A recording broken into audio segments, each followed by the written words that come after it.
ako nakuha ng payment ni ma'am sa unit. So, mag-ihap sa mo mga boss. Matong buyer. Ako na i-release ni ma'am ang unit. I-bayad na si ma'am sa mga yung client, no? Atong buyer from Lapu-Lapu. So, ma'am, salamat kayo sa pagsalig ma'am ha. So, okay na kasi, ganahan na kasi unit ma'am. So, okay na si ma'am sa unit. Bye-bye ma'am. Yo, what's up mga bossing? So karon na tayo buyer sa to ang MG, no? Katong 2024 na 2,000 ang mileage.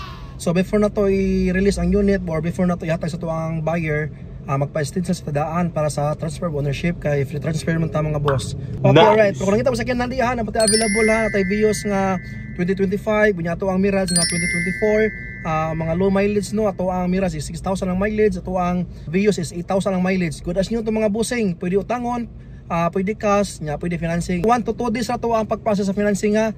Kung makasabi ka rin sa kanang mga requirements, nagip maayo sa financing, so pwede na rin na to ma-release ang unit sa inyo ha.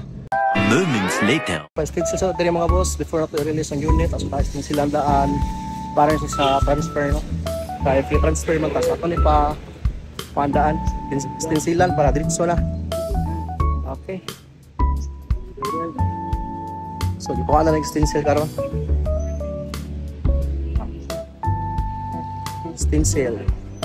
After dre ato na ta sa ato ang buyer. Ato mi sa Mango mag-abot. Okay, right. So nata diri karon sa Mango, no. So ato to ang buyer mag-abot kay nag-lunch pa si ma'am. Ato sa gipakaon daan before mi magkita diri. So matong unit nga i-release karon. So paabot na ni ma'am kadali kay nag-lunch pa siya. Okay, all right. 2 hours later. So, mula akong buyer karon si ma'am, no. Sila permahon sa yung ID para sa YouTube sale. So, na ni ma'am karon. Gahapon na si ma'am check nga. Kuha din niya karon. Gahapon na to pero langani naman sa oras. So, na-ready tanan ba? Nya. Ako sa permahon si ma'am sa YouTube sale. Okay. Okay, so release na po ni ma'am ang unit. Okay, lock ma'am.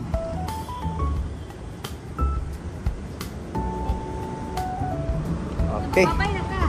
Bye-bye na, bye-bye.